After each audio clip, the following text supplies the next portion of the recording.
이사야 11장 말씀.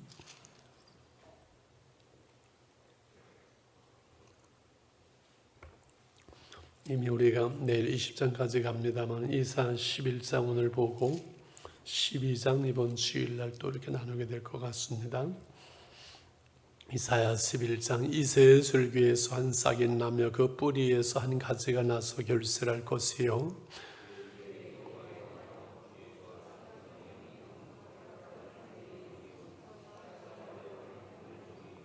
그가 여호와를 경외함으로 즐거움을 삼을 것이며 그의 눈에 보이는 대로 심판하지 아니하며 그의 귀에 들리는 대로 판단하지 아니하며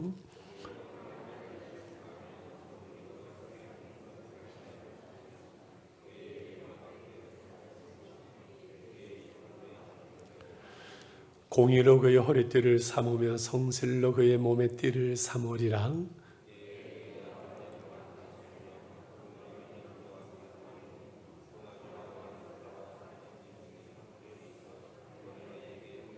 '암소와 곰이 함께 먹으며 그것들의 새끼가 함께 엎드리며 사자가 소처럼 풀을 먹을 것이며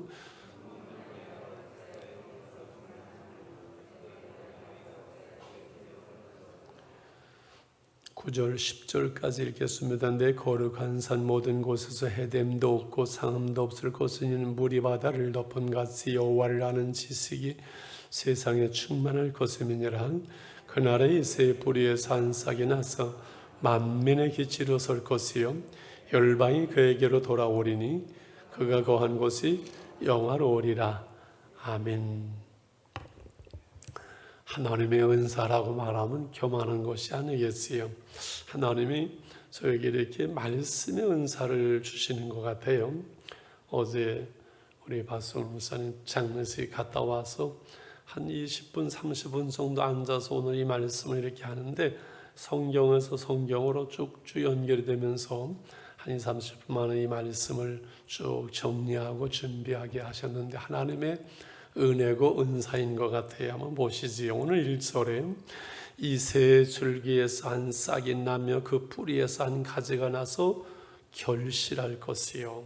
열매를 맺는 나무가 무슨 나무예요? 이새의 줄기에서 나오는 한 싹, 뿌리에서 나오는 한 가지, 이것은 같은 말씀입니다. 이새의 줄기에서 나오는 싹, 뿌리에서 나오선 그 결실하는 가지, 같은 나무, 같은 열매인데요. 5장에 이사야 보게 되면 포도원 이야기가 나오죠. 기억이 나시지요? 이스라엘은 하나님의 포도원이에요. 하나님께서 좋은 그 포도원에 극상품 포도를 심으셨어요. 하나님이 주신 것이고 하나님께서 이스라엘 백성을 심으셨으니 얼마나 좋은 것이겠어요. 그런데 극상품 포도를 열매 맺기를 기대했는데 열매를 맺지를 않습니다. 하나님은 그 포도원을 다 헐어버리고 찍어버리라고 하죠. 그런데 5장 5절에 보게 되면 한번 띄워보시죠. 이제 내가 내 포도원에 어떻게 행할지를 너희에게 이르리라. 내가 그 울타리를 걷어 목힘을 당하게 하면 그 담을 헐어 집밥을 피게 할 것이요. 이스라엘의 고난이 오는 거, 아수리에게 바벨론에게 고난 당하는 거에 7절 한번 같이 읽을까요? 시작. 암소와 7절 아니 5장 7절 5장 7절인데 착각을 해요. 시작. 물은 만군의 여호와의 포도원은 이스라엘 족속이요 그가 기뻐하시는 나무는 유다 사람이라. 그들에게 정의를 바라셨던 도리요 포악이요 그들에게 공의를 바라셨던 도리요 부르짖으리라. 이스라엘 백성이 하나님의 백성이 그 나무라는 거예요. 그 열매를 맺는 삶, 순종하는 삶, 공의를 행하는 삶을 원했는데 그러지 못해서 다 그것을 헐어버리고 잘라버리는데 그거로 끝나는 것이 아니라 하나님의 계획은 그 백성이 그 연단과 훈련 속에 고난 속에 하나님의 말씀으로 돌아오기를 바라서 다니엘이나 에스겔 같은 선지자들이 다 그 바벨론 포로의 고난 속에서 세워진 하나님의 사람들, 말씀의 사람들 그 열매지요. 때가 되니 그들이 이제 돌아와서 열매를 풍성케 하는 이 사건, 바벨론 포로에 돌아온 이 사건이 바로 예수 그리스도로 말미암는 구원의 상징이 예표가 된 것이지요. 그래서 11장 10절 우리가 아까 끝절을 읽었습니다. 같이 볼까요? 시작. 그날에 이새의 뿌리에서 한 싹이 나서 만민의 기초로 설 것이요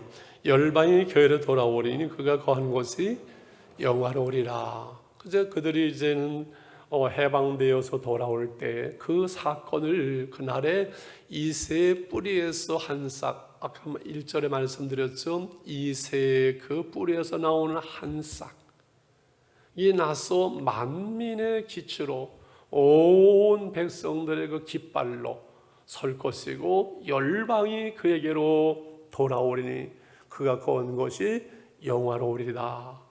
이 열매를 만민의 이새의 한 싹에서 나와서 열매를 맺고 열방의 교회로 돌아오는 세워진 이분이 누구예요? 예수 그리스도 복음을 말씀하는 걸 우리는 다 알지요. 이 이새의 가지 뿌리 다윗의 후손으로 오실 예수 그리스도를 말씀합니다.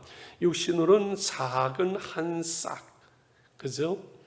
이새의 가지, 다윗의 후손이라고 말씀하지 않고 이새의 가지에서 나오는 싹이라는 것은 연약한, 육신적으로는 보잘것없는, 그래서 이새의 그 자손 가지는 이새의 자녀들은 다윗서부터 양치는 사람들이었잖아요.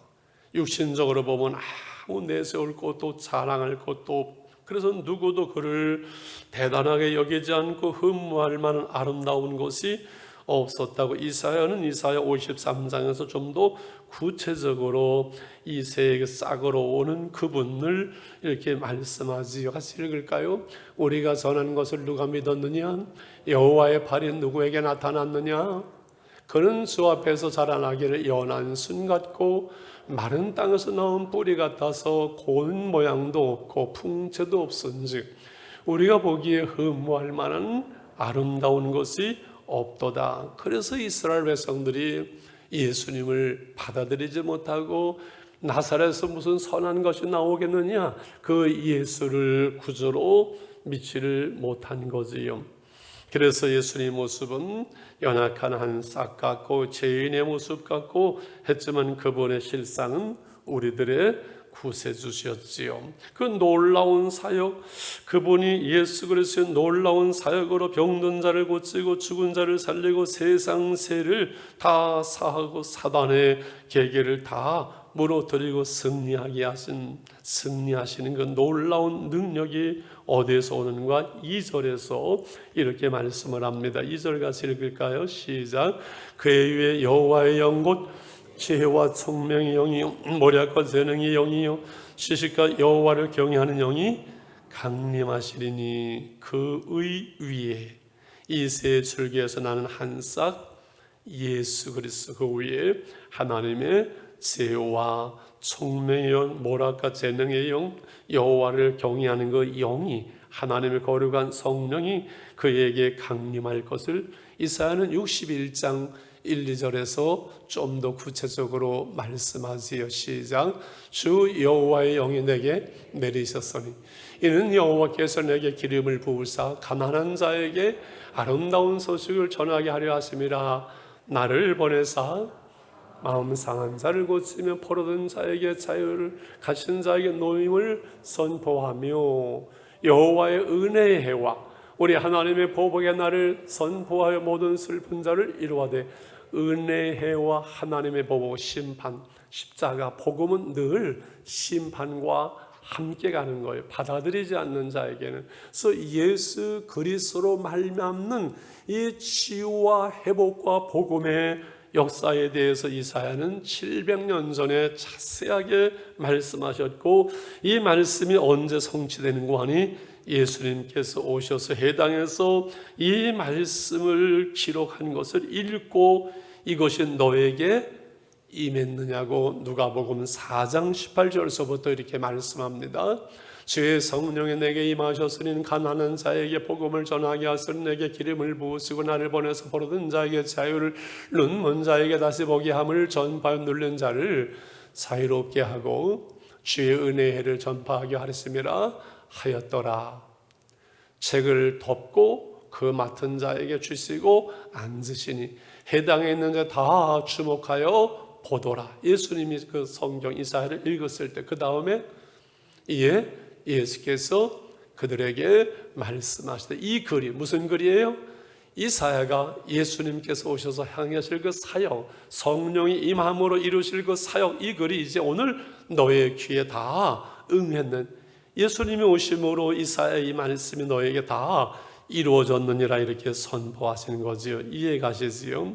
그래서 이제 이새의 뿌리에서 결실하는 한 가지, 하나님의 부활의 첫 열매, 이 모든 것이 하나님의 성령으로 되어질 것을 말씀하는 거지. 오늘날 우리 그리스도인이 그리스도의 사람으로 하늘의 미랄처럼 보잘것없는 것 같지만 요한복음 12장 24절에 말씀한 것처럼 열매를 맺게 되지. 요한복음 12장 24절 내가 진실로 너에게 이르노니 하늘의 밀이 땅에 떨어져 죽지 아니하면 하늘 그대로 있고 죽으면 많은 열매를 맺느니라. 이 말씀을 언제 하셨다고요? 이 말씀을 여러 번 얘기했는데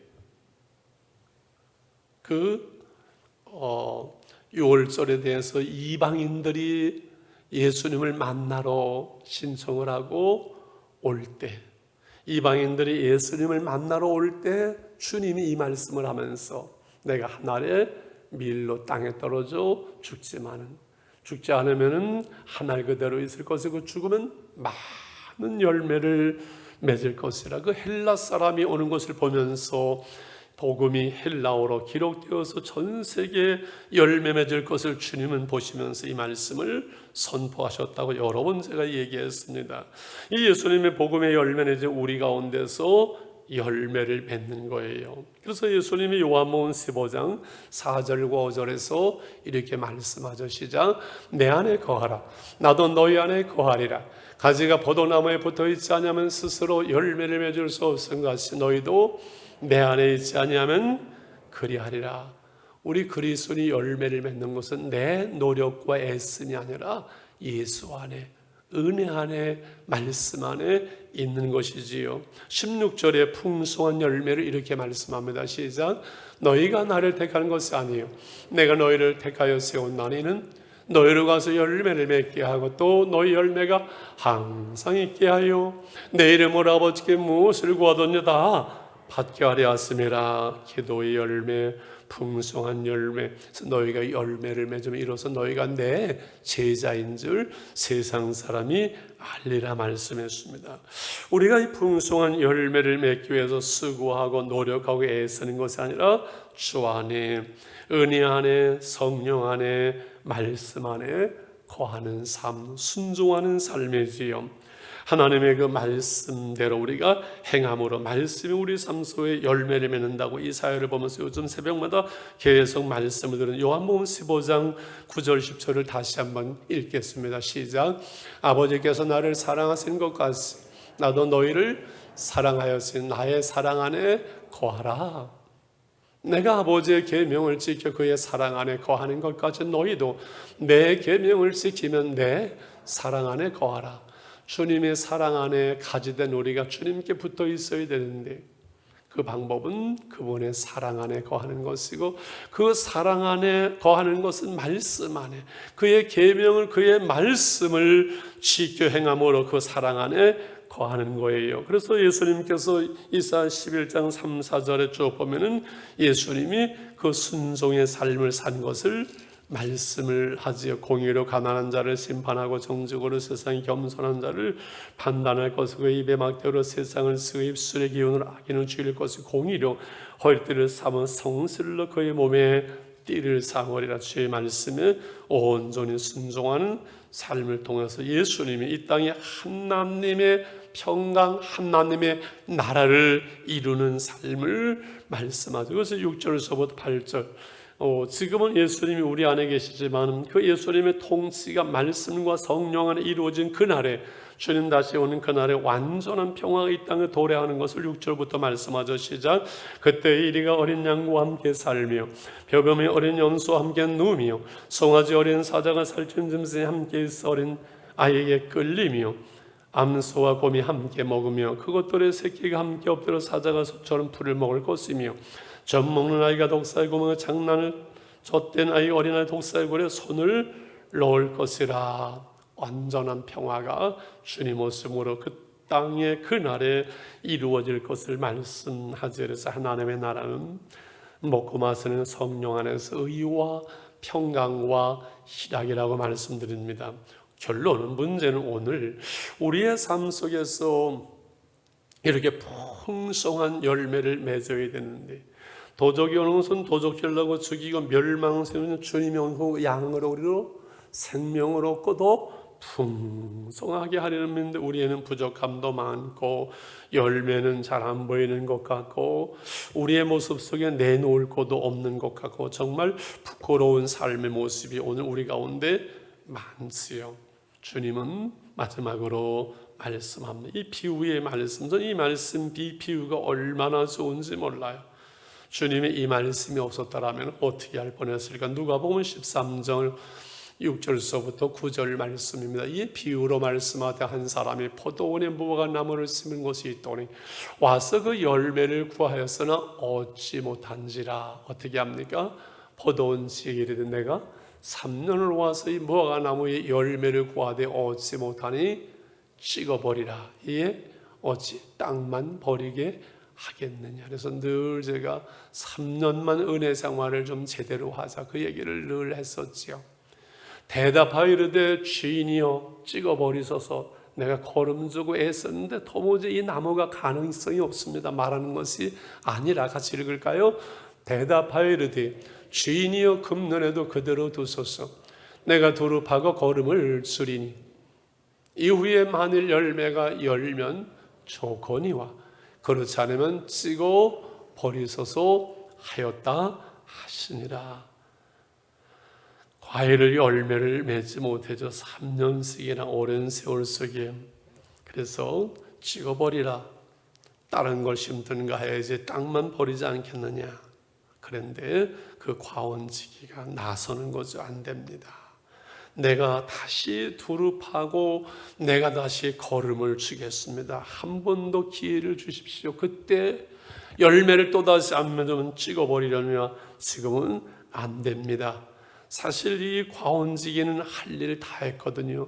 십자가에 죽으시고 말씀 주시고 성령 보내시고 은사 주시고 과원지기는 할 일을 다 했는데 열매를 못 맺는 어떤 면에서는 나무의 책임일 수 있겠죠.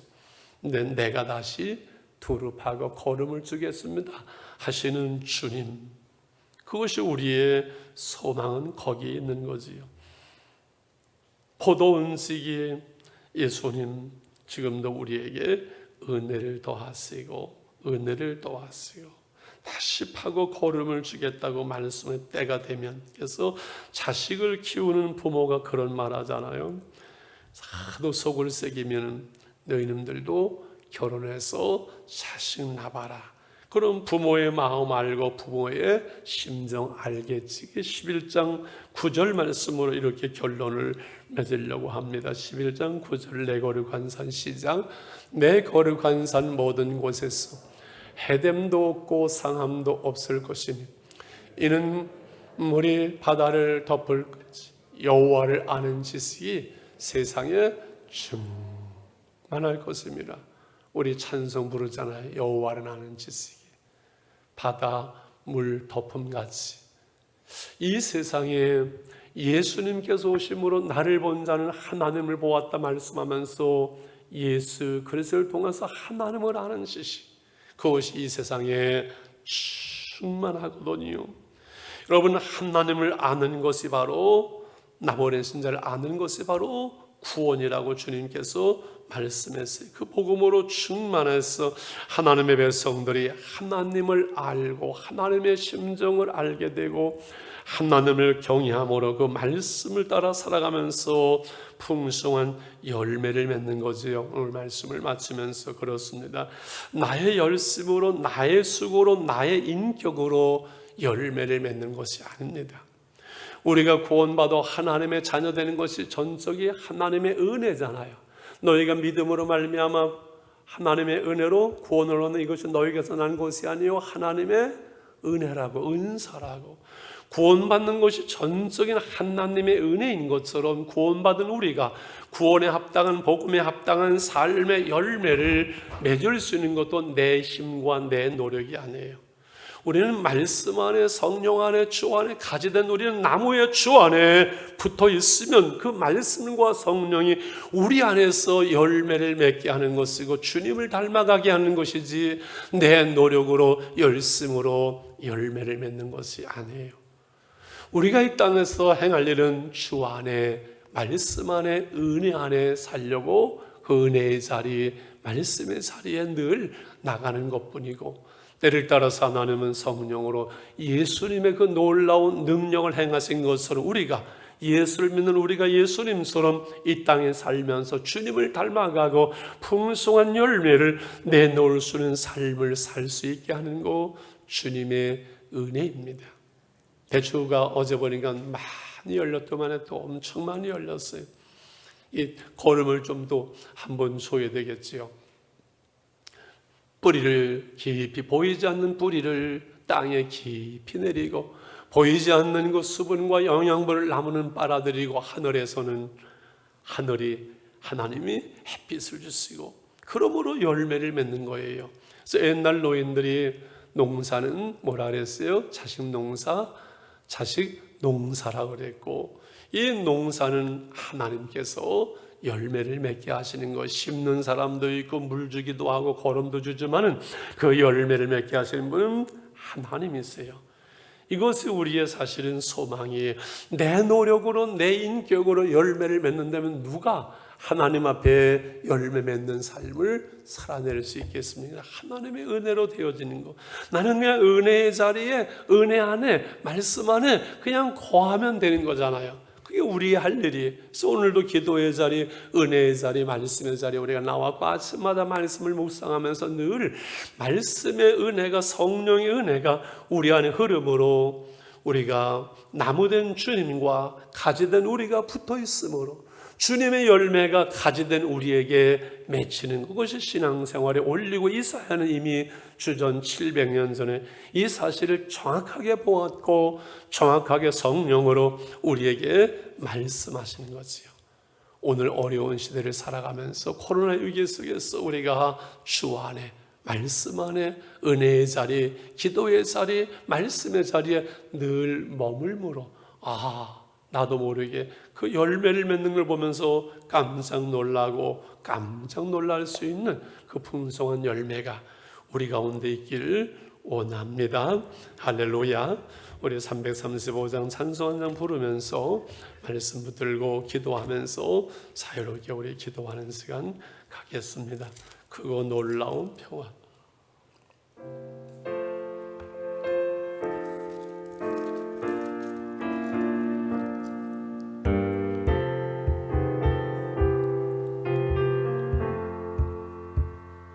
그거 놀라운 평화가 내게 있네. 이 세상에는 없는 평화. 나의 영혼과 몸 주게 드립니다. 오 놀라운 나의 구주, 오 놀라운 저 천군과 천사들 경배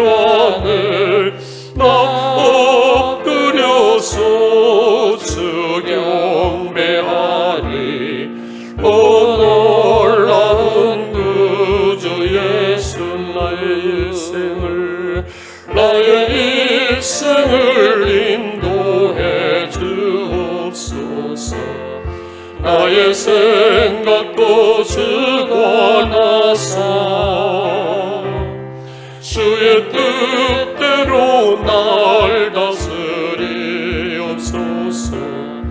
오 놀라운 나의 구주, 오 놀라운 주, 오 놀라운 주. 천군과 천사들 경배하늘 엎드려서 주 경배하리. 오 놀라운 구주 예수, 나의 모든 것 주님께 드리오니 주여 기쁘게 받으시사 주의 나라 위에 선별하옵소서. 오 놀라운 나의 구주, 오 놀라운 주, 오 놀라운 주. 저 천군과 천사들 경배하늘 엎드려서 주 경배하리. 오 놀라운 구주 예수, 주의 광채가 찬란히 비춰오네. 전능하신 왕구세 주여, 세상 끝날까지 찬양 드립니다. 오 놀라운 나의 구주, 오 놀라운 주, 오 놀라운 주. 천군과 천사들 경배하늘 엎드려서 주 경배하리. 오 놀라운 구주 예수. 그렇습니다. 우리에게 말씀과 성령으로 늘 충만하게 하사 우리가 주 안에 거하기를 원합니다. 가져되는 우리가 주님께 붙어 있기를 원합니다. 그러므로 주 안에서 풍성한 열매를 맺을 수 있도록 하나님은 저희를 붙잡아 주실 코로나의 위기가 신앙의 기회, 은혜의 기회, 축복의 기회가 되게 하여 주시옵소서. 주변에 있는 성도들 하나님의 교회, 한국교회를 지켜주시옵소서. 우리 주여 부르고 기도합니다. 주여, 아버지 하나님 감사합니다. 오늘도 3일 기도회로 모이게 하셨습니다. 주의 말씀을 나누게 하셨습니다. 주님 감사합니다. 하나님 감사합니다. 저희들의 말씀과 하나님의 성령으로 주 안에 거할 수 있도록 은혜와 능력으로 붙잡아 주시고 인도해 주시기 원합니다. 하나님 미리 땅에 떨어져 죽지 않은 하나님 그대로 지금 많은 열매를 맺는다고 말씀하셨습니다. 주님이 하나님의 미랄 되게 하셨고 우리의 나무요 우리의 가지된 우리에게 열매를 맺게 하신 하나님, 주 안에서 풍성한 열매를 맺을 수 있도록 코로나 위기가 기회가 될 수 있도록 우리의 믿음과 은혜와 능력을 도와주고 붙잡아 주시기 원합니다.